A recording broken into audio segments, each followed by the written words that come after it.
Bonjour à tous, je suis le docteur Guillaume Font. Aujourd'hui, on va voir ensemble l'histoire et l'art de la prescription des antipsychotiques.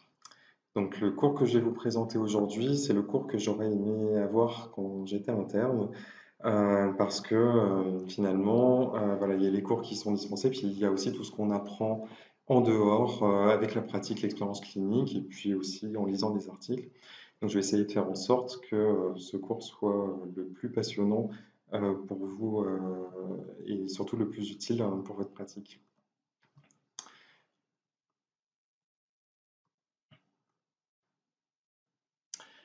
Alors, je tenais par commencer par un petit rappel historique, parce que quelque chose qu'on m'avait pas enseigné à l'époque était que le traitement de la schizophrénie n'a pas commencé avec les antipsychotiques, puisque le premier traitement qui a été référencé était ce qu'on a appelé la pyrétothérapie en 1918. Donc avant 1918, il n'y avait absolument rien pour le traitement des troubles psychotiques. Les gens étaient souvent enchaînés dans des pièces à l'asile, et puis soit la pathologie passait d'elle-même, ce qui était assez rare, soit les personnes passaient leur vie comme ça dans les asiles psychiatriques. Et en 1918 est apparu un nouveau traitement qui a été une véritable révolution thérapeutique à l'époque, et aujourd'hui, il peut apparaître un peu barbare, car il consistait à administrer des agents infectieux inactivés à des patients qui avaient des troubles psychotiques. Et la fièvre avait une vertu thérapeutique, elle améliorait les symptômes psychotiques. Donc ça a conduit à tout un nouveau champ de recherche qui est réapparu depuis 20 ans, qui est le champ de l'immunopsychiatrie, sur lequel je reviendrai dans une autre présentation. Et pendant les années 20, c'est ce traitement qui a fait office de traitement de référence pour les troubles psychotiques, et c'était le premier traitement efficace dans une grande maladie mentale. Ensuite, ce traitement a été remplacé dans les années 30 par plusieurs traitements qu'on a appelés les thérapies de choc. Alors, dans les thérapies de choc, il y avait la cure de Sackel, le coma insulinique. Donc, il s'agissait de créer un coma avec une administration d'insuline en phase aiguë, ce qui avait de fortes complications, ce qui faisait prendre du poids et ce qui pouvait conduire parfois au décès du patient. La lobotomie frontale, qui a été très popularisée dans le cinéma au cours du XXe siècle, qui consistait donc à détruire une partie du lobe frontal pour améliorer les symptômes comportementaux. Et puis enfin, l'électroconvulsivothérapie, également appelée sismothérapie, qu'on utilise encore aujourd'hui, mais dans l'indication de la dépression sévère résistante, et quasiment plus dans l'indication de la schizophrénie, même si elle peut encore être utile. Et donc pour rappel, à l'heure d'aujourd'hui, seulement 2 prix Nobel ont été attribués en psychiatrie, un pour la malariathérapie en 1927 et un pour la lobotomie frontale, aucun prix Nobel pour la psychopharmacologie. Alors que pourtant, la psychopharmacologie a complètement révolutionné nos pratiques. Elle a permis aux patients de sortir de l'asile, de revivre au sein de la cité, de vivre une vie normale. Et malgré cela, aucun prix Nobel à ce jour. Alors, le petit rappel de l'histoire des traitements antipsychotiques est intéressant.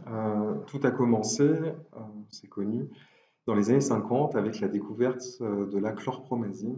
Alors la chlorpromazine, c'est le Largactil qu'on utilise encore aujourd'hui, essentiellement comme antipsychotique sédatif. Donc il est rarement prescrit en monothérapie. Et à l'époque, c'était Henri Laborie qui était médecin militaire et qui voulait faire des recherches sur le stress post-traumatique dans un modèle animal chez le cochon d'Inde. Donc on est un peu loin de la schizophrénie. Et puis il avait demandé au laboratoire à l'époque qui synthétisait les molécules, et le laboratoire avec lequel il travaillait, une molécule dont la propriété principale était de créer une indifférence affective. Et pour lui, ça l'intéressait pour la prise en charge de la chirurgie de guerre, entre autres. Et c'est la chlorpromazine qui lui a été délivrée et qu'il a testée chez ses patients. Et il en a parlé à ses collègues psychiatres du Val-de-Grâce. Et ils l'ont testé chez les patients psychiatriques. À l'époque, il n'y avait pas les règles de bioéthique que nous avons aujourd'hui. Donc dès qu'on avait une idée, bah, on essayait, parfois même sans demander le consentement du patient. Et les psychiatres constatent une baisse de l'agitation et ils se disent, ah, on a un nouveau traitement. À l'époque, on n'avait que les barbituriques, essentiellement en psychiatrie. Et on a donc un nouveau traitement pour l'agitation. Et c'est Delay et Denneker, donc deux psychiatres réputés de l'hôpital Sainte-Anne, qui, eux, ont eu l'idée d'administrer ce traitement en continu sur plusieurs semaines à des patients qui souffraient de troubles psychotiques, de schizophrénie. Et là où ils ont eu l'éclair de génie, ça a été de constater que le délire régressait au bout de quelques semaines. Et à l'époque, il semblait complètement inimaginable de pouvoir évoquer qu'une molécule pharmacologique puisse faire régresser des symptômes comme les délires ou les hallucinations qui étaient considérés à l'époque comme des symptômes de l'esprit, de l'âme et inaccessibles à des thérapeutiques biologiques. Et c'est pour cela que cette classe s'est nommée les neuroleptiques. Neuroleptiques, ça veut dire qui coupe le nerf. Donc, c'est une classe qui a été nommée par ses effets secondaires, donc le syndrome extrapyramidal ou syndrome parkinsonien, alors qu'il a fallu attendre finalement la fin des années 80 pour reparler à nouveau d'antipsychotiques, et c'était essentiellement un argument marketing pour les laboratoires pour se distinguer avec leurs nouvelles molécules antipsychotiques. Donc c'est pourquoi aujourd'hui, moi je suis plutôt en faveur de n'employer que le terme antipsychotique de première ou de deuxième génération et d'abandonner les termes de neuroleptique ou les termes aussi de typique ou atypique qui n'ont plus grand sens aujourd'hui. On va voir pourquoi. Donc suite à la découverte de la chlorpromazine est arrivé l'halopéridol, l'aldol que nous utilisons encore aujourd'hui en 1958 et qui reste l'antipsychotique de première génération de référence qui a des effets secondaires, mais aussi une efficacité très puissante sur les récepteurs D2, une activité anti-D2 forte et assez pure. Donc c'est ce qui en fait un médicament qui reste intéressant aujourd'hui, même si on va le voir finalement, il devrait être réservé plutôt à des traitements de deuxième intention. Et puis en 1970 est arrivé la clozapine, un antipsychotique qui à la base était un antiémétique pour chiens, développé dans un laboratoire suisse et qui, comme toutes les molécules qui agissaient sur la dopamine, a démontré des propriétés antipsychotiques. Mais les cliniciens ont constaté que certains patients qui ne répondaient à aucun des autres antipsychotiques pouvaient répondre à la clozapine. Et donc le traitement a eu un certain succès, et puis par contre, quelques années plus tard, sont apparus les premiers cas de décès sous clozapine. Et le médicament a été mis de côté et est revenu dans les années 90 lorsqu'on a pu démontrer le mécanisme immunoallergique de la granulocytose potentiellement mortelle et la mise en place de protocoles pour dépister cette granulocytose et donc éviter les décès liés à la clozapine. Et ce médicament reste aujourd'hui l'antipsychotique considéré comme le plus efficace. Alors, le mécanisme d'action des antipsychotiques, il est connu, hein. Celui qui est le plus validé, c'est l'action sur les neurones dopaminergiques. Donc, l'action d'antipsychotique consiste à bloquer la transmission dopaminergique, car dans la schizophrénie, on considère qu'il y a un excès de libération de dopamine dans certaines régions du cerveau.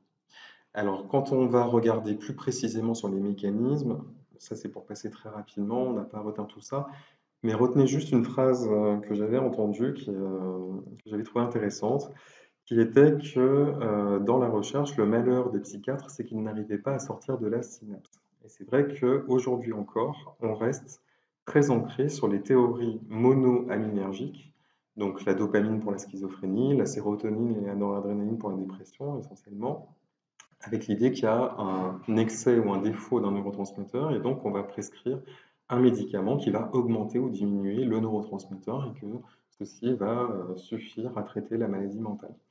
C'est vrai dans un certain nombre de cas, par contre, ça ne permet pas de tout expliquer.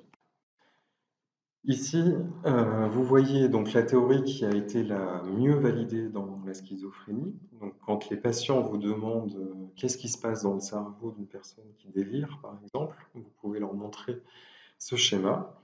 Donc, l'aire cérébrale qui est à retenir dans la schizophrénie, c'est l'aire tegmentale ventrale, VTA, que vous voyez ici. Et l'aire tegmentale ventrale est une aire purement dopaminergique, avec des neurones dopaminergiques qui vont avoir deux types de projections. Donc à gauche, vous voyez la projection mésolimbique. Méso, ça veut dire au milieu. Donc dans le système limbique, qui est le système des émotions, et aussi le système où va apparaître des délires et des hallucinations en cas d'excès dopaminergique. Et puis le deuxième système qui est à droite en rouge, qui est le système mésocortical. Donc là, c'est l'innervation du cortex, notamment du cortex préfrontal. Et donc, l'hypothèse est que dans la schizophrénie, il y a un défaut de dopamine dans la voie mésocorticale, ce qui expliquerait les symptômes négatifs et cognitifs de la schizophrénie, par exemple. Alors, une autre observation intéressante qui va nous permettre de comprendre comment fonctionnent les mécanismes des antipsychotiques est que la dopamine est très liée à la sérotonine dans le cerveau. Vous voyez en bleu le système dopaminergique et en rouge le système sérotoninergique. Et vous voyez que dans certaines aires du cerveau, on va avoir une projection à la fois de la dopamine et de la sérotonine. Et la sérotonine a un mécanisme inhibiteur de la dopamine, ce qui veut dire que si j'inhibe la sérotonine, je vais augmenter la dopamine. Donc l'inhibition, par exemple, des récepteurs 5-HT2A dans le cortex préfrontal va pouvoir améliorer la dopamine, augmenter les niveaux de dopamine dans le cortex préfrontal, par exemple, ce qui serait une explication de l'efficacité des antipsychotiques de seconde génération et d'une meilleure tolérance de ces médicaments. Donc ici, vous voyez, pour rappel, les deux mécanismes principaux d'action des antipsychotiques de seconde génération, donc une activité antidopaminergique anti-D2 et une activité anti-5-HT2A qui améliore les effets secondaires antidopaminergiques et qui pourraient augmenter la dopamine aussi dans le cortex préfrontal. Alors ça ne s'arrête pas là parce que ces antipsychotiques ont de multiples mécanismes d'action, donc on va y revenir, et notamment certains d'entre eux ont un agonisme 5-HT1A, comme par exemple la kétiapine, le xéroquel ou la clozapine, le Leponex, et cela pourrait participer à l'action de ces antipsychotiques. Pour comprendre les effets secondaires, il y a une troisième voie importante qui est la voie de la substance nigrostriée, donc la substance noire, qui est impliquée aussi dans la maladie de Parkinson. Et donc, tous les médicaments à forte potentialité antidopaminergique vont également se lier aux récepteurs à la dopamine de cette région, et c'est ce qui va engendrer les symptômes extrapyramidaux. Donc, par exemple, les tremblements, qui sont les symptômes les plus caractéristiques, et aussi le ralentissement, l'hypomimie, par exemple. Et dans cette voie, la dopamine est très liée à l'acétylcholine. C'est pourquoi les médicaments anticholinergiques vont pouvoir améliorer ces effets secondaires extrapyramidaux. Donc, le plus prescrit, c'est le Lepticure, par exemple, 10 mg à 1,3 comprimés par jour. Mais ces médicaments anticholinergiques peuvent potentiellement aussi avoir des effets néfastes, notamment sur les fonctions cognitives, sur la mémoire. Et normalement, quand on a une indication clinique à prescrire des anticholinergiques, donc quand on a un syndrome extrapyramidal, théoriquement, on doit se reposer la question de la dose ou du type d'antipsychotique que l'on doit prescrire, car on est en face d'un patient qui a une sensibilité particulière au mécanisme antidopaminergique. Donc normalement, il faut soit diminuer la dose de l'antipsychotique, soit envisager un changement de traitement antipsychotique, évidemment en évaluant le rapport bénéfice-risque. Alors, s'il y a une étude à retenir sur les antipsychotiques, je pense que c'est celle-là. C'est l'étude qui a été publiée par Stefan Lucht et ses collaborateurs dans le Lancet en 2013. Alors, Stefan Lucht, c'est un collègue allemand, c'est la grande star des méta-analyses. Il y a aussi Andrea Cipriani, qui est un collègue italien. Et ils ont récupéré tous les essais contrôlés randomisés qui comparent des antipsychotiques 2 à 2 ou au placebo. Et donc là, vous voyez le poids de chaque antipsychotique dans ces études. Donc ça permet de prendre conscience aussi que tous les antipsychotiques n'ont pas été étudiés dans la même proportion. Et donc là, vous voyez par exemple que l'aldol, qui est le médicament de référence de beaucoup d'études d'antipsychotiques de seconde génération pour le bras contrôle, a été très étudié. Et qu'ensuite, c'est le Zyprexa, l'olanzapine et le Risperdal, la risperidone qui ont été les plus étudiés, car ce sont des médicaments de seconde génération pour lesquels les laboratoires ont investi énormément d'argent dans les années 90. Et donc, ce sont les secondes générations sur lesquelles on a le plus de recul. À l'opposé, vous voyez ici la clozapine qui a été moins étudiée, car la clozapine est un antipsychotique de seconde intention à cause du risque d'agranulocytose. Donc c'est plus compliqué de faire des études avec la clozapine. Ici, vous voyez l'amisulpride, le Soliant, qui est peu étudié, car c'est une molécule qui n'a jamais été commercialisée sur le sol américain. Or, la grande partie des études a été conduite par les États-Unis. Donc vous voyez qu'à chaque antipsychotique, on peut expliquer pourquoi on a une différence de pondération dans les connaissances que nous avons sur l'antipsychotique. Alors cette diapo est peut-être l'une des plus importantes de ce cours, c'est la comparaison de l'efficacité des antipsychotiques dans ces essais contrôlés randomisés, donc qui sont jugés comme les études de plus haut niveau de preuve, puisque ce sont des études très rigoureuse. Alors, ce qu'on peut critiquer, c'est que comme les patients sont hyper sélectionnés, ce sont souvent les patients qui ne sont pas les plus sévères, les patients qui ne sont pas suicidaires, qui n'ont pas de consommation addictive comorbide. Donc, est-ce que c'est représentatif de la schizophrénie dans la vie réelle? C'est un débat qui reste. Mais il reste intéressant de comparer l'efficacité sur les symptômes des antipsychotiques chez ces patients. Et là, ce que vous voyez, donc plus la taille d'effet est à gauche et plus le médicament est efficace. Et donc sur les symptômes globaux, on voit nettement que la clozapine se détache des autres antipsychotiques. Et juste après, vous avez l'amisulpride, donc le Soliant, qui arrive, et ensuite le Zyprexa et le Risperdal, l'olanzapine, la risperidone. Donc c'est très intéressant quand on réfléchit en termes probabilistes pour savoir pour un patient quel est le traitement qui va être le plus efficace pour lui. Comme on va réfléchir à la fois sur le bénéfice et sur les effets secondaires, quand on raisonne sur le bénéfice et qu'on veut optimiser l'efficacité, si on est en première intention, vu que la clozapine n'est pas recommandée en première intention, sauf pour les patients suicidaires, ben dans ce cas-là, le Soliant est un antipsychotique particulièrement intéressant. Par contre, le Soliant n'a pas de forme injectable. Donc, si vous êtes face à un patient où, dès le départ, vous vous posez la question d'un traitement retard pour des problèmes d'observance, le Soliant ne sera peut-être pas la meilleure option thérapeutique. Ensuite, il y a les effets secondaires potentiels et chaque patient est sensible à différents effets secondaires. Certains patients vont par exemple vouloir vous dire, moi, il est hors de question que je prenne un traitement qui fasse prendre du poids, dans quel cas l'olanzapine ne sera peut-être pas le traitement de premier choix. Alors ici, vous voyez les liens qui ont été faits entre les récepteurs, les profils réceptologiques et les effets secondaires. Donc ça, c'est quelque chose de très connu. Donc on a vu en quoi les symptômes extrapyramidaux étaient liés à l'activité anti-D2, qui est aussi l'activité thérapeutique des antipsychotiques. Donc c'est toujours un compromis entre l'efficacité et les effets secondaires.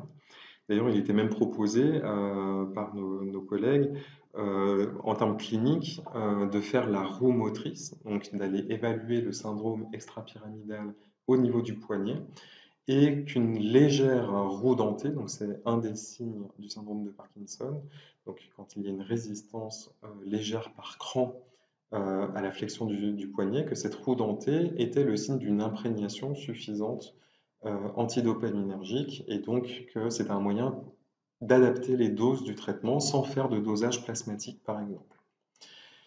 Ensuite, vous voyez les récepteurs muscariniques qui sont responsables de beaucoup d'effets secondaires et donc ça c'était un des inconvénients des antipsychotiques de première génération essentiellement, donc avec la diplopie, la vision trouble, la constipation, la bouche sèche, donc des effets secondaires gênants, des déficits cognitifs aussi et une augmentation du rythme cardiaque. Et puis les effets antihistaminiques qui existent aussi dans les antipsychotiques de seconde génération, mais pas tous, qui conduisent à une sédation très importante et à une prise de poids. Donc la question c'est est-ce que la sédation est l'objectif ou pas? Parce que pour certains patients qui par exemple peuvent être agités, la sédation peut être intéressante, mais au long cours elle peut être aussi handicapante. Donc à chaque fois il y a la question aussi de dans quelle phase sommes-nous? Est-ce qu'on est dans une phase aiguë en hospitalisation par exemple, ou est-ce qu'on est dans une phase d'entretien où l'on recherche le moins de symptômes d'effets secondaires possibles pour augmenter l'observance? Ensuite, il y a les récepteurs 5-HT2A dont on a parlé qui pourraient améliorer les syndromes extrapyramidaux et les récepteurs 5-HT2C qui sont très importants parce qu'ils sont responsables de l'augmentation de l'appétit. Donc en fait, c'est un mécanisme par lequel la satiété est supprimée, ce qui fait que le patient peut manger sans s'arrêter, ce qui va conduire à une prise de poids très importante. Et ça, on le voit essentiellement avec l'olanzapine, le Zyprexa et la clozapine, le Liponex. Mais on peut le voir avec d'autres antipsychotiques, y compris d'ailleurs des antipsychotiques qui n'ont pas le mécanisme 5-HT2C, parce que la prise de poids peut venir par le mécanisme antihistaminique, anti-H1. Donc, c'est une question très compliquée, la prise de poids, parce qu'on ne sait pas encore prédire précisément aujourd'hui quel patient va prendre du poids avec quel traitement. Donc, c'est pourquoi la prévention est très importante et la surveillance du poids l'est aussi, parce que la majorité de la prise de poids peut être prédite dans les 2 premières semaines du traitement. Donc, si vous avez une prise de poids de 2 kg à 2 semaines, par exemple, vous pouvez être sûr qu'au bout de quelques semaines, le patient aura pris 6, 8 ou 10 kg. Donc, il faut être très attentif à ça. Parce qu'une fois que le poids est pris, il est beaucoup plus difficile à perdre, évidemment. Ici, vous voyez sur cette diapo que vous pourrez regarder à tête reposée les différents mécanismes réceptologiques. Plus vous êtes dans le noir et plus le médicament a une forte affinité pour le récepteur. Donc cette carte vous permet de choisir votre antipsychotique en fonction du récepteur que vous souhaitez viser ou au contraire du récepteur que vous souhaitez éviter, si vous souhaitez éviter certains effets secondaires. Donc, par exemple, on peut voir ici que vous avez le 5-HT2C ici, par exemple, donc, qui est le récepteur responsable de l'augmentation de l'appétit, de la satiété. Et donc, les médicaments olanzapine et clozapine, donc, qui ont une forte affinité pour ce récepteur. Et donc, vous pouvez faire ça pour tous les autres récepteurs et comparer l'activité des antipsychotiques de à 2. Alors, si on représente autrement cette activité, ici vous voyez un schéma de l'activité des antipsychotiques de première génération à gauche et de seconde génération à droite. Vous voyez, il y a une grande différence de profil. Donc, pour les premières générations, donc on l'a vu sur les diapos précédentes, ce qu'on retient, c'est essentiellement une activité antidopaminergique anti-D2 associée à des activités antimuscariniques, antihistaminiques et anti-alpha-1, et que tout cela est responsable d'effets secondaires importants. Donc c'est pourquoi ces antipsychotiques ne sont plus recommandés en première intention actuellement. À l'opposé, pour les secondes générations, on a un vaste éventail, un vaste panel de récepteurs qui peuvent être ciblés par ces molécules. Donc on a une grande diversité d'actions et donc un grand profil de réponse. C'est pourquoi il est très intéressant de changer d'antipsychotique, notamment au sein des secondes générations, si on a une réponse insatisfaisante ou des effets secondaires gênants avec un antipsychotique. Alors, de la même façon qu'on avait regardé les profils d'efficacité, il est intéressant de regarder les profils de tolérance. Et là, vous voyez sur ce graphique, c'est toujours l'étude de Stéphane Leucht dans le Lancet, dont la référence est à la fin de la présentation. Et ici, vous voyez les profils d'arrêt des traitements. Donc, plus le traitement est à gauche et mieux il est toléré. C'est-à-dire plus il est à droite et plus le patient arrête ce traitement. Et donc, on voit que le Soliant et le Zyprexa, misulpride, olanzapine, sont parmi les mieux tolérés. Et ensuite, la clozapine. Donc, ces 3 médicaments sont particulièrement intéressants dans le traitement de la schizophrénie. Et après, vous avez la paliperidone, donc le Xéplion ou le Tradicta, et puis la risperidone, le Risperdal. Si on va regarder plus dans le détail, on peut découper les effets secondaires. Et là, vous avez les symptômes extrapyramidaux, donc les syndromes parkinsoniens. Donc, plus le médicament est à droite et plus il donne des symptômes extrapyramidaux. Et donc là, vous voyez que l'aldol arrive en tête de file, et ensuite la chlorpromazine, le largactyle, et ensuite le Risperdal, la risperidone, donc des médicaments à forte activité antidopaminergique. Alors, il n'y a pas que les effets extrapyramidaux dans les effets secondaires gênants, il y a aussi l'augmentation de la prolactine. Et donc, ici, il est intéressant de constater qu'il n'y a pas d'études qui permettent de répondre pour le Soliant, la misulpride et pour la clozapine, le Leponex. Mais vous pouvez retenir que le solliant, la misopride, crée beaucoup d'augmentation de prolactine. C'est un des effets secondaires les plus gênants de cette molécule. Et il est au même niveau souvent que le risperdal, la risperidone, ou la paliperidone qui est un dérivé de la risperidone. Donc ce sont des médicaments voilà, qui font augmenter la prolactine. Et c'est toujours compliqué quand on a une augmentation isolée de prolactine de se poser la question, faut-il modifier le traitement ou pas? Donc en pratique, s'il n'y a pas de signe clinique, généralement, on continue le traitement parce que le bénéfice est en faveur de la continuation du traitement et que c'est compliqué de trouver un antipsychotique qui n'a pas d'effet secondaire. Si par contre il y a des signes cliniques gênants comme une aménorrhée par exemple, ou une galactorrhée chez les femmes, dans ce cas-là, on a plutôt tendance soit à recommander la diminution de la dose, soit le changement de traitement antipsychotique. Alors, on a vu tout à l'heure les prises de poids, et là, pareil, vous pouvez comparer le risque de prise de poids en fonction de l'antipsychotique. Donc, si vous êtes en consultation avec votre patient et que vous êtes à la phase du choix du traitement, du choix par exemple de continuer le traitement actuel ou de changer de traitement, vous pouvez vous servir de ce genre de diapo pour pouvoir réfléchir avec le patient sur les profils en montrant qu'il n'y a pas de molécule parfaite. Et là, vous voyez par exemple le olanzapine, le Zyprexa qui arrivent en tête des molécules qui vont prendre du poids et puis la clozapine juste après. Donc, en quelque sorte, malheureusement, il faut choisir son effet secondaire. Alors, je voulais vous montrer sur cette diapo qu'il est intéressant aussi de se rappeler que beaucoup de molécules qu'on prescrit en pratique courante ont des structures très similaires. Et ici, vous voyez que la clozapine, l'olanzapine, la loxapine et la quetiapine sont des molécules voilà, qui ont des structures très similaires et donc des propriétés très proches. Et qu'en même temps, un petit changement de groupement d'atomes de méthyle, par exemple, peut entraîner des propriétés bien différentes en termes de sédation, de prise de poids, etc. Une autre chose importante à retenir est qu'il y a non seulement l'affinité pour le récepteur, mais il y a aussi la vitesse de dissociation.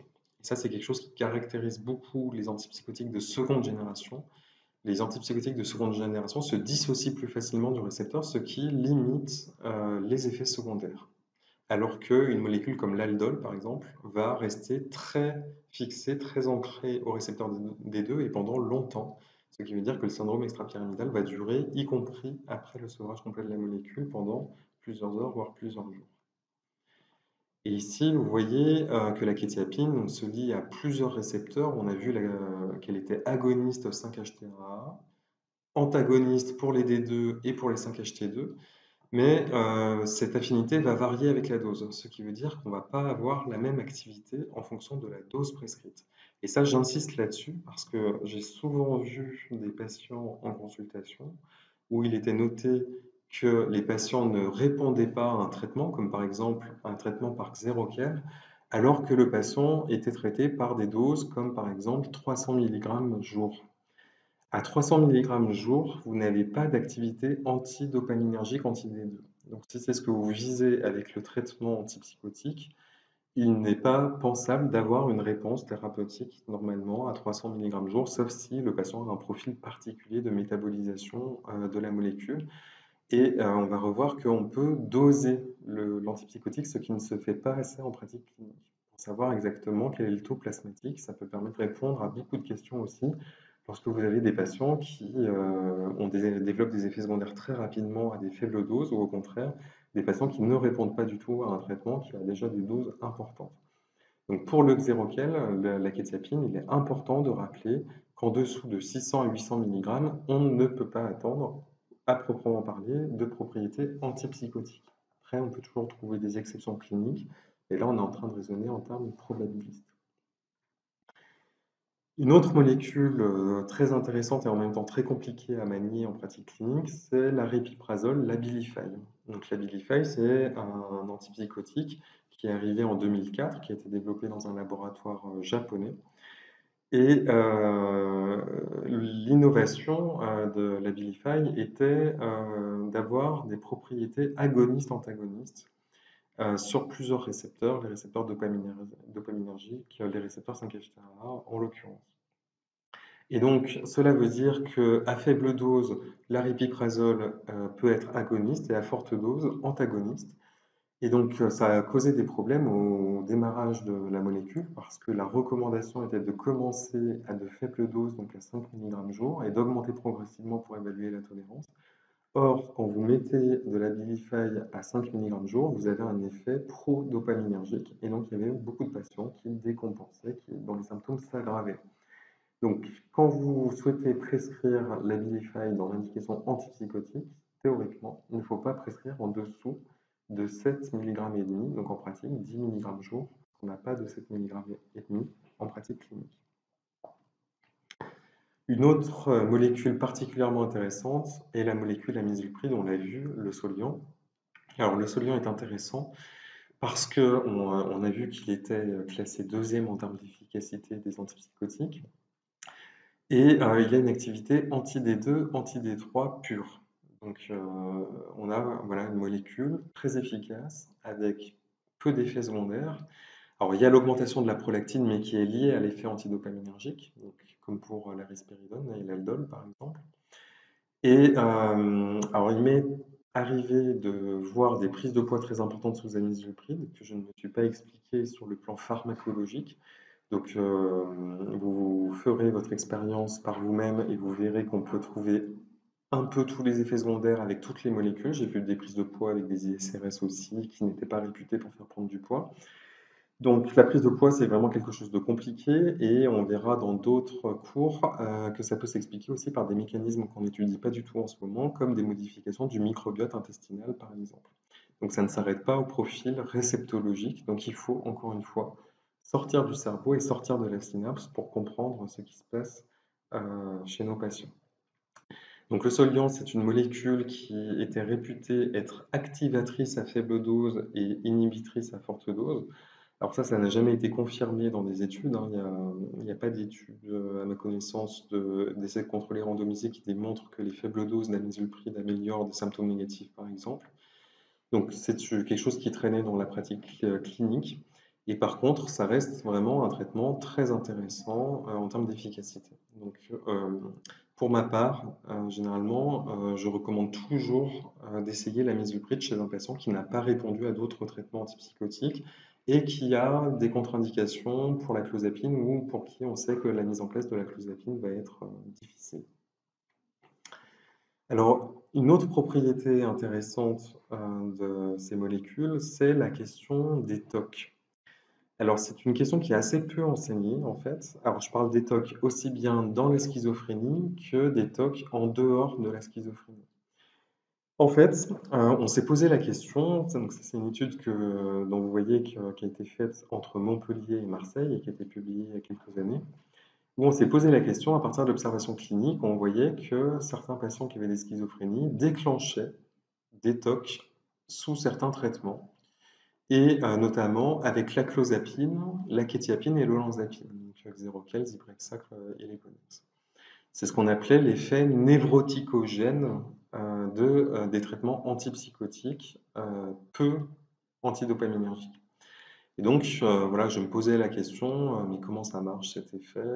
Voilà, ça me paraissait quand même assez surprenant. Et puis l'autre chose qui était surprenante, c'est que le traitement de référence du TOC, c'est des ISRS, donc des antisérotonergiques, alors que les médicaments antipsychotiques de seconde génération sont eux-mêmes anti-5-HT2A. Donc, théoriquement, ils devraient améliorer les TOC. Or, ce qu'on voyait, c'était l'inverse, c'était une augmentation des TOC. Donc en fait, on a voulu aller regarder les profils réceptologiques des antipsychotiques et aller regarder quel était le lien entre les profils de récepteurs et le déclenchement de TOC. Et ce qu'on a trouvé, vous le voyez ici, c'est que les récepteurs anti-D2 et anti-D3, je n'ai pas mis le graphe anti-D3, mais on retrouve la même chose, sont impliqués dans le déclenchement des TOC, c'est-à-dire que plus vous avez une activité anti-D2 ou anti-D3, et plus vous êtes anti-TOC. Et ceci chez des patients qui n'ont pas de schizophrénie. Donc ça veut dire que très probablement c'est la même chose pour les patients qui souffrent de schizophrénie. Donc ça veut dire que si vous avez un patient qui a une schizophrénie avec un TOC comorbide ou que le TOC est secondaire au traitement médicamenteux, il est recommandé de prescrire un antipsychotique à forte composante antidopaminergique. Donc là, vous voyez que l'halopéridol, la risperidone et la Abilify sont les trois antipsychotiques qui déclenchent le moins de TOC chez les patients qui souffrent de TOC. Donc qui améliorent le plus la symptomatologie des TOC, on va dire. Donc, ce qui n'apparaît pas sur ce graphe, c'est l'amisulpride, le Soliant, parce qu'il n'a pas été étudié dans cette indication. Donc là, on voit encore le problème d'une molécule qui n'a jamais été commercialisée aux États-Unis et malheureusement, l'essentiel de la recherche se fait aux États-Unis. Mais logiquement, le Soliant étant très anti-D2, très anti-D3, pour ma part, je recommande, dans les cas de TOC résistant ou de schizophrénie avec TOC, d'essayer un traitement par amisulpride. J'ai eu d'excellents résultats chez les patients, aussi bien avec schizophrénie que sans schizophrénie, mais avec TOC, pour l'amisulpride à faible dose. Par contre, retenez bien aussi que les doses sont à adapter en fonction de la pathologie. Et donc, quand vous êtes chez des patients qui sont anxieux, qui ont des TOC, il faut des pathologies bien moindres que dans la schizophrénie. Ils sont beaucoup plus sensibles aux traitements antidopaminergiques notamment. Et donc enfin, last but not least, la clozapine, dont vous voyez qu'elle se lie à peu près tout et qu'elle a à peu près toutes les propriétés intéressantes d'un antipsychotique. Elle a aussi beaucoup d'effets secondaires. Elle se lie aux récepteurs antihistaminiques, muscariniques, alpha. Donc c'est une molécule à la fois très puissante, très efficace, mais avec beaucoup d'effets secondaires et dont vous savez que la mise en place est compliquée car à cause du mécanisme d'agranulocytose, il est recommandé donc de pratiquer une NFS par semaine pendant 18 semaines et puis ensuite une NFS par mois. Et donc vous voyez ici le protocole à suivre en cas de baisse des neutrophiles. Donc si vous passez en dessous de 2000, il faut passer à 2 NFS par semaine et en dessous de 1500, c'est l'arrêt immédiat du traitement, une NFS journalière et une surveillance médicale. Ensuite, il y a toujours la question de la reprise de la clozapine. Faut-il reprendre la clozapine chez un patient qui a fait une agranulocytose? Donc ça, c'est une question compliquée. Souvent, il faut regarder le rapport bénéfice-risque. Est-ce que d'autres antipsychotiques ont été essayés? Quelle a été leur efficacité, leur profil de réponse? Et chez les patients qui ne répondent qu'à la clozapine, souvent on recommande de réessayer la clozapine à faible dose, à très faible dose, avec une augmentation très progressive, parce que vous savez que le mécanisme d'agranulocytose provient de la cinétique d'instauration. Donc plus on commence brutalement l'Eponex et plus on risque de déclencher une agranulocytose, raison pour laquelle il faut commencer à très faible dose. Donc généralement, on commence à 25 mg par jour et on augmente de 25 mg tous les jours jusqu'à atteindre un premier palier autour de 300 mg. Ensuite, on fait une clozapinémie et puis on adapte en fonction de la réponse clinique le traitement. Alors, je n'ai pas parlé pour l'instant des formes galéniques. On a parlé des molécules, des profils de récepteurs, mais il est très important aussi d'avoir en tête les mécanismes d'administration des antipsychotiques parce que il y a un profil de patient particulier qui ne voudra jamais prendre son traitement et donc c'est assez facile à repérer. Donc, ce sont souvent des sujets masculins, des sujets consommateurs de substances, notamment de cannabis, des patients qui ont un insight quasiment nul, hein, qui vont dire qu'ils ne sont pas malades, qu'on les persécute. Voilà, le délire de persécution aussi peut entrer en compte, car le psychiatre et le traitement peuvent devenir des objets de persécution. Et donc, les patients qui ont des problèmes cognitifs, des problèmes d'autonomie aussi, et qui n'auront pas un infirmier à domicile ou pour qui l'entourage va être en difficulté pour l'obtention du traitement. Donc, tous ces patients sont une bonne indication de proposer un traitement retard, un traitement d'action prolongée. Alors, tout dépend aussi de la façon d'amener la question pendant l'entretien parce qu'il est très compliqué. Si un patient est persécuté par un traitement, l'injection va être encore plus persécutante. Donc là, tout l'art va résider dans la qualité d'alliance entre le clinicien et le patient. Et j'aurais tendance à recommander de ne pas passer par la partie argumentaire. Ça, ce sont des théories d'entretien psychiatrique. Donc, le professeur Nodin en a parlé dans son cours sur l'entretien en psychiatrie. Et je vous recommande d'essayer d'éviter de rentrer dans une négociation car il est peu probable que vous gagniez. Et on en arrive vite à des entretiens qui ressemblent à des entretiens de marchand de tapis. Et donc, il y a d'autres techniques pour faire mieux accepter le traitement aux patients, mais ça, on y reviendra dans une autre présentation. Donc, juste pour rappel, les antipsychotiques de première génération existent quasiment tous en traitement retard. Par contre, seulement certains antipsychotiques de seconde génération existent en forme injectable. Donc là, on a de la chance maintenant parce qu'on a quand même un éventail important. On a la risperidone, son dérivé, la paliperidone, l'olanzapine et maintenant l'aripiprazole qui sont en traitement injectable, ce qui n'était pas le cas il y a encore quelques années. Et donc, on a vraiment un vaste choix de traitements injectables. On peut regretter par contre de ne toujours pas avoir l'amisulpride, le Soliant en traitement injectable, et la clozapine. Alors, la clozapine, cela peut s'entendre à cause du risque d'agranulocytose, donc qui nécessite l'arrêt immédiat du traitement. Mais ce qui est fort dommage pour les patients dont on peut imaginer qu'ils sont bien stabilisés, où là on pourrait se dire qu'ils pourraient bénéficier aussi de formes injectables. Alors, à partir de toutes ces données, moi voilà le plan d'action que je propose. Alors, c'est très personnel, hein, je suis prêt à en discuter. Et c'est en tout cas, moi, le schéma thérapeutique que j'ai dans la tête quand je soigne un patient qui souffre de schizophrénie ou de troubles schizoaffectifs. Donc, la première question qui va se poser est, est-ce que je pars sur une stratégie antidopaminergique pure, ce qui aura l'avantage de limiter les effets secondaires? Et donc, chez les patients dont la schizophrénie provient d'un excès de dopamine, par exemple, on va avoir une très bonne réponse.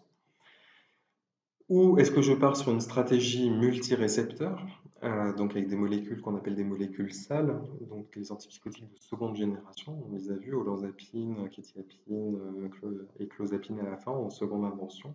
Donc ça, ce sera sûrement une stratégie plutôt réservée pour des patients qui n'ont pas répondu à la première stratégie. Et puis, enfin, il y a la stratégie agoniste-antagoniste avec l'aripiprazole. Et pour ces trois stratégies, donc, il va y avoir plusieurs paramètres à prendre en compte. Euh, le nombre d'épisodes psychotiques, est-ce que c'est un premier épisode, par exemple? On sait que le patient va mieux répondre aux antipsychotiques dans le cadre d'un premier épisode. Donc, on va pouvoir, par exemple, proposer plus facilement l'aripiprazole, qui est très bien toléré. Est-ce qu'on est face à un patient qui va refuser le traitement Péros à la sortie de l'hospitalisation, par exemple? Donc ça, il faut y penser dès le départ dans le choix. Donc maintenant, on a la chance d'avoir des traitements retard dans les trois branches, donc l'olanzapine, la risperidone et l'aripiprazole. Et puis, il y aura la question des traitements antérieurs, de la réponse au traitement, des comorbidités addictives, tout ça qui vont être à prendre en compte. On sait par exemple que le tabac modifie les taux d'antipsychotiques, on va y revenir. Donc, il y a à prendre en compte aussi, est-ce que je suis dans la phase aiguë, dans la phase chronique? Évidemment, on ne va pas avoir les mêmes stratégies. Souvent, on va avoir tendance à associer des molécules en phase aiguë pour accélérer la réponse au traitement, ce qui n'est pas toujours aisé.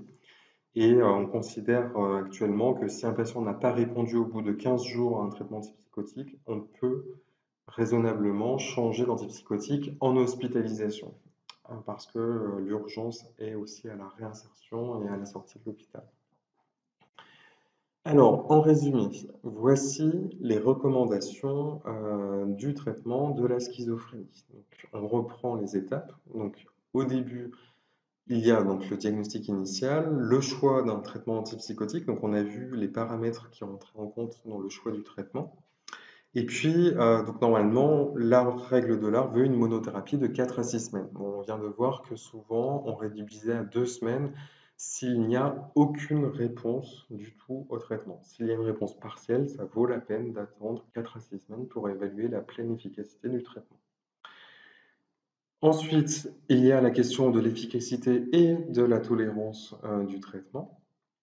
Et donc, si le traitement n'est pas satisfaisant, on va changer d'antipsychotique. Et donc là, ce que je recommanderais, c'est de changer de classe. C'est-à-dire que si on est dans un médicament antidopaminergique pur, de passer par exemple à une classe à large spectre d'action, dans quel cas on augmente les chances de réponse au traitement, évidemment. Donc par exemple, ça peut être amisulpride en première intention et quetiapine en deuxième intention, par exemple. ou Abilify en première intention, Risperidone en deuxième intention, etc., etc. Sachant qu'on a parlé du profil de réceptologie au niveau du cerveau, mais qu'on n'a pas parlé du profil de métabolisme au niveau du foie. Et ça, les patients peuvent aussi avoir génétiquement des cytochromes qui vont faire qu'ils vont métaboliser différemment les antipsychotiques. Donc ça, c'est aussi à prendre en compte, notamment aussi en fonction de l'ethnie. Les patients asiatiques, par exemple, n'ont pas les mêmes profils de métabolisation des antipsychotiques. Donc, vont nécessiter souvent des doses différentes et elles ne vont pas forcément répondre aux mêmes molécules de la même façon. Donc là, on rentre dans des grandes finesses après de prescription. Et puis, donc évidemment, à chaque étape, on rappelle qu'il faut évaluer l'observance. Donc ça, évidemment, ça paraît évident, mais bon, il est toujours bon de le rappeler et que ça peut passer aussi par un dosage du traitement. Alors, le problème du dosage, c'est que si le patient sait qu'on va doser le traitement, ben, il va bien prendre son traitement dans les quelques jours qui précèdent le dosage. C'est ce qu'on appelle l'effet blouse blanche. Et on sait effectivement que les patients prennent mieux leur traitement quelques jours avant la consultation parce qu'ils ont envie de faire plaisir aux cliniciens. C'est quelque chose à avoir en tête. Et ça peut participer peut-être aussi à une meilleure observance quand les consultations sont plus rapprochées. Donc ça, c'est sujet à débat. Quand on a essayé deux antipsychotiques bien conduits, qu'on n'a pas eu de réponse et qu'ils étaient de classes différentes, on peut passer à un traitement par clozapine. Alors, pour parler de non-réponse à la clozapine, il faut normalement au moins 6 mois de traitement et à des doses efficaces. Donc, la dose efficace, ça peut être soit une dose Péros qui peut aller jusqu'à 800 ou 900 mg jour, ce qui est énorme, soit un dosage de clozapinémie supérieur à 420 nanogrammes par millilitre. Alors j'insiste là-dessus parce que ça, c'est pas toujours fait. Et j'ai eu beaucoup de cas de demande de consultation pour des patients où on disait ils n'ont pas répondu au Liponex. Et puis on regarde dans le dossier, et puis il y avait un traitement par Liponex à 200, 300 mg, puis il n'y a jamais eu de clozapine. Donc ça, c'est pas satisfaisant. Il faut une clozapine, c'est très important parce qu'il y a des fortes variations interindividuelles idiosyncrasiques. Et on l'a vu, le métabolisme du foie, mais aussi le tabac peuvent faire varier les taux de clozapine. Et puis, donc, on a la chance de pouvoir adapter comme ça la dose Péros à un dosage plasmatique. Donc, il ne faut pas s'en priver. Le problème de la clozapinémie, c'est souvent qu'elle arrive 2 à 3 semaines après, selon les endroits où vous exercez, parce que le laboratoire attend d'avoir suffisamment de clozapinémie pour faire le dosage en général. Et donc ça prend du temps. Donc c'est pas un traitement d'urgence, c'est pas un dosage que vous allez faire aux urgences pour savoir si le patient prend bien son traitement ou pas. Par contre, c'est vraiment le dosage à demander en pratique de CMP, d'ambulatoire, d'une façon générale. Et ne pas hésiter à le reproduire pour voir l'évolution dans le temps, parce que à dose égale, le patient peut avoir des taux de clozapine qui varient pour toutes les raisons qu'on a vues, aussi y compris les raisons d'observance. Donc, important d'avoir plusieurs photographies de la clozapinémie au moment où vous évaluez le patient. Et ensuite, il y a la question, en cas de symptômes persistants, quoi faire? Donc ça, ce sera le sujet du prochain cours. Donc, un rappel important est que vous pouvez doser les antipsychotiques. C'est très peu pratiqué et c'est assez étonnant. Souvent, ce n'est fait que pour la clozapine, mais en fait, on peut le faire pour tous les antipsychotiques. Dès que vous prescrivez un médicament à votre patient, on le fait pour le lithium, pour la dépakine, pour la carbamazépine, pour la lamotrigine, on peut le faire aussi pour n'importe quel antipsychotique. Donc, vous prescrivez un dosage de l'antipsychotique et ce sera fait. Et ensuite, vous recevrez le résultat avec les normes du laboratoire qui peuvent être légèrement variables d'un laboratoire à l'autre. Et ici, vous voyez quelques exemples de rangs thérapeutiques qui sont disponibles pour certaines molécules, mais pas pour toutes. Par exemple, pour la risperidone et la quetiapine, il n'y a pas de rang optimal qui a été défini pour la réponse thérapeutique. Par contre, ça peut être intéressant pour savoir si votre patient prend déjà bien le traitement, et puis pour avoir une cinétique, c'est-à-dire pour pouvoir comparer l'évolution, si votre patient est de nouveau plus symptomatique, de regarder si le taux du traitement a changé ou pas. Et ça permet aussi voilà, d'assurer un suivi de qualité avec des dosages objectifs, ce qui évite aussi la discussion autour de l'observance. Alors, il y a la question du tabac aussi, qu'on oublie souvent. On a beau savoir que le tabac, ça fait varier les taux d'antipsychotiques, notamment l'olanzapine, la clozapine, donc, qui sont baissés par le tabagisme. À l'inverse, ça peut faire augmenter l'allopéridol. Donc ça veut dire quoi? Ça veut dire que si jamais un patient arrête de fumer, bon, c'est plutôt rare dans la schizophrénie, mais ça arrive. Et ça, c'est rare parce que souvent les cliniciens eux-mêmes ont déjà l'idée que le patient ne peut pas arrêter de fumer, il est perdu pour la science. Si le patient arrête de fumer, eh ben, ça veut dire que vous allez avoir une augmentation de 30 à 40% des doses de votre médicament dans le sang. Donc potentiellement une sédation. Donc, j'ai eu le cas, moi, qu'on m'a raconté d'un patient qui a fait voilà, un coma à l'arrêt du tabac sous clozapine parce que du coup il s'est mis en surdosage relatif de clozapine. Bon, ça reste exceptionnel évidemment. Donc ça passe par le cytochrome 1 à 2 et l'effet il est dès 5 cigarettes par jour, donc dès le début du tabagisme, donc il n'y a pas d'argument pour dire oui mais c'est un petit fumeur, non, dès qu'il y a du tabac, potentiellement il y a des modifications de métabolisme. Donc rappelez-vous aussi que la consommation de café peut faire varier les taux. Là, par exemple, d'olanzapine, c'était démontré dans une étude. Donc, ça, j'insiste là-dessus parce que souvent, les patients qui ont des schizophrénies sont de gros consommateurs de café et de tabac. Donc, on a pu démontrer dans une étude sur les centres experts qu'il y avait 50% des patients qui étaient fumeurs. Et souvent, c'est des gros fumeurs et c'est le fameux café-clope de l'hôpital de jour. Donc, ça, c'est vraiment quelque chose à prendre en compte et qui est très, très, très délétère pour la prise en charge de nos patients, pour leur espérance de vie, pour leur santé cognitive aussi. Donc, c'est quelque chose à prendre en compte et qui n'est pas facile à changer. Les habitudes ont la vie dure.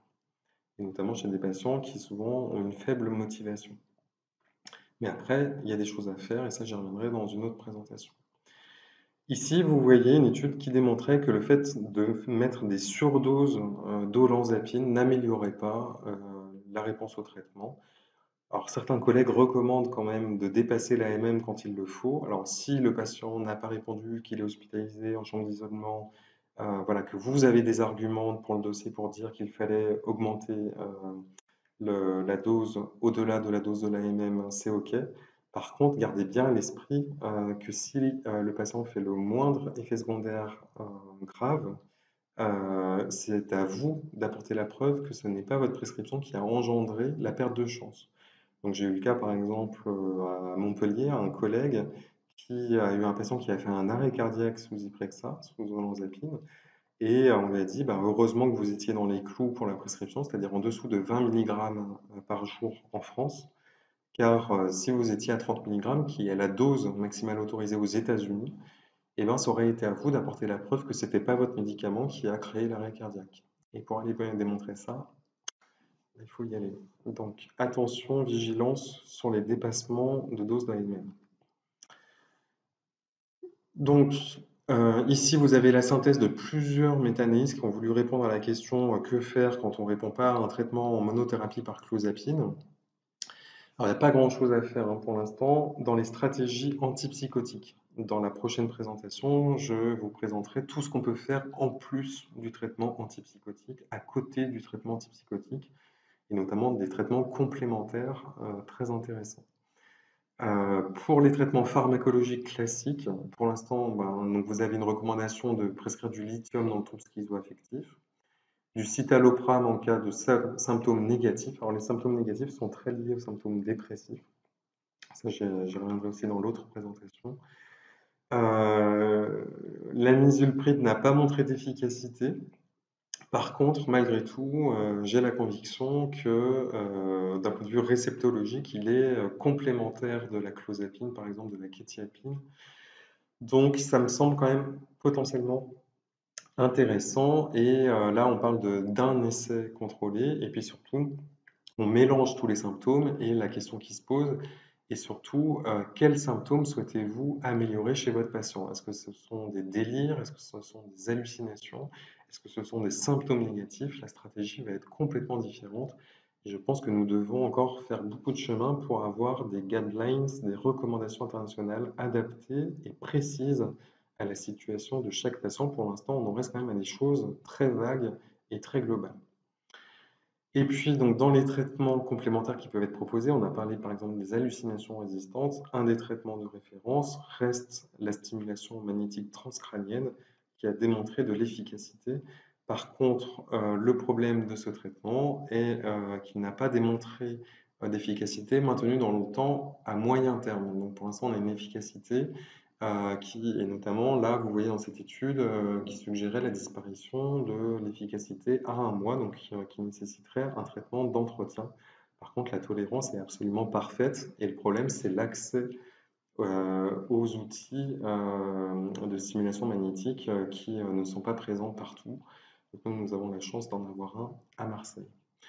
Alors, les points à retenir de ce cours, c'est qu'il faut donc toujours tenter, dans la mesure du possible, évidemment, la monothérapie antipsychotique. C'est important de le rappeler parce que souvent, beaucoup de patients ont un peu de plusieurs antipsychotiques, un peu de tertian, un peu de risperdal, etc. Et puis, on s'étonne qu'il n'y a pas de réponse satisfaisante au traitement. Ne pas oublier de traiter la dépression comorbide lorsqu'elle est présente ou le trouble schizoaffectif, donc la dimension de l'humeur par un thymorégulateur. Ça peut améliorer aussi la symptomatologie psychotique positive et négative. Ensuite, l'arrêt des benzodiazépines et des hypnotiques, ça je le répète un peu toute la journée. J'ai beaucoup de patients qui viennent en consultation, qui se plaignent d'être très fatigués, de ne pas avoir de motivation, et quand je regarde l'ordonnance, je trouve des benzodiazépines et des hypnotiques. Donc ça, c'est vraiment la première chose à arrêter, à nettoyer dans le traitement, et souvent les patients sont plutôt reconnaissants parce qu'ils sont déjà très fatigués par les antipsychotiques, et donc ils n'ont pas besoin souvent d'anxiolytiques et d'hypnotiques complémentaires. S'il y a un trouble anxieux associé, la recommandation, ce serait plutôt le traitement par ISRS, et par contre qui n'est pas toujours efficace. Donc après, il y a aussi d'autres approches psychothérapiques qui elles aussi peuvent être compliquées. Donc c'est pas toujours simple. Je ne dis pas que c'est simple, mais ça vaut vraiment la peine en tout cas d'essayer de diminuer, voire d'arrêter les benzodiazépines et les hypnotiques. Donc ne pas oublier non plus que tout ne passe pas par le pharmacologique. Il y a aussi tout ce qui est recommandations sur le mode de vie, sur l'alimentation, le sommeil, l'activité physique. Alors ça paraît un vœu pieux de le dire comme ça, mais c'est vraiment important. Et ça, j'y reviendrai aussi dans l'autre présentation, de prendre le temps et cela fait partie vraiment du traitement à part entière des symptômes schizophréniques. On n'est pas en train de parler juste de la santé physique, du soma, de l'espérance de vie. On est aussi en train de parler de l'efficacité des traitements parce que notre cerveau est influencé par tout ça et il est inimaginable de vouloir un patient qui a une schizophrénie sans symptômes négatifs alors que par ailleurs il mange McDo tous les jours par exemple. Donc, si vous apportez des ordures à votre cerveau, ben, le cerveau va produire des ordures et c'est valable dans la schizophrénie comme partout ailleurs. Ensuite, il y a la remédiation cognitive pour les symptômes cognitifs résiduels, la psychoéducation très importante évidemment pour comprendre pourquoi il faut prendre un traitement et les différents types de traitements et les différentes psychothérapies. Donc ça, c'est une information capitale. Tout patient devrait, je pense, avoir participé au moins une fois à un groupe de psychoéducation. Et puis l'entraînement aux habiletés sociales et à la TCC en cas de troubles par exemple anxieux, de troubles dépressifs, de troubles d'habileté sociale, de phobie sociale par exemple. Mais donc il est difficile de trouver des thérapeutes formés spécifiquement aux troubles psychotiques, souvent ça fait peur. Et moi j'ai eu souvent déjà des patients qui m'ont expliqué qu'on leur avait raccroché au nez en disant je ne fais pas la schizophrénie. Ça reste quelque chose de difficile aussi qui nécessite des thérapeutes formés et expérimentés. Et puis, donc, rappelez-vous toujours que la clozapine, pour parler de résistance à la clozapine, il faut 6 mois de traitement et un dosage de clozapine supérieur à 420 nanogrammes par millilitre. Très important, sans clozapine, vous ne pouvez pas parler de résistance à la clozapine. Et donc, rappelez-vous surtout, on a vu déjà qu'il y a beaucoup à faire et on verra dans l'autre présentation qu'on peut faire encore plus. Donc, ne baissez pas les bras. Tout n'a souvent pas été essayé. Alors, les lectures que je vous recommande, hein, si vous voulez aller plus loin, c'est le Guide du prescripteur, qui est un livre, certes, très cher, mais que vous aurez largement rentabilisé, où vous allez apprendre plein de choses sur les différentes molécules psychotropes, antipsychotiques, antidépresseurs, thymorégulateurs, psychostimulants, etc. Moi, ça a été vraiment une source riche de réflexion sur les mécanismes d'action de ce qu'on prescrit et sur la finesse de prescription. Je vous recommande aussi d'aller directement regarder la méta-analyse de Stéphane Leucht, dont on a parlé à plusieurs occasions dans cette présentation. Et puis, la prochaine fois, je vais vous présenter le contenu d'une étude qui s'appelle Les traitements en adjonction dans la schizophrénie et le trouble bipolaire. Qu'est-ce que vous pouvez essayer quand vous êtes à bout d'idées? Et vous allez voir qu'il y a énormément de choses dont on n'a pas encore parlé dans cette présentation et qu'on peut essayer. Je vous remercie d'avoir assisté à ce cours et je vous retrouve très bientôt.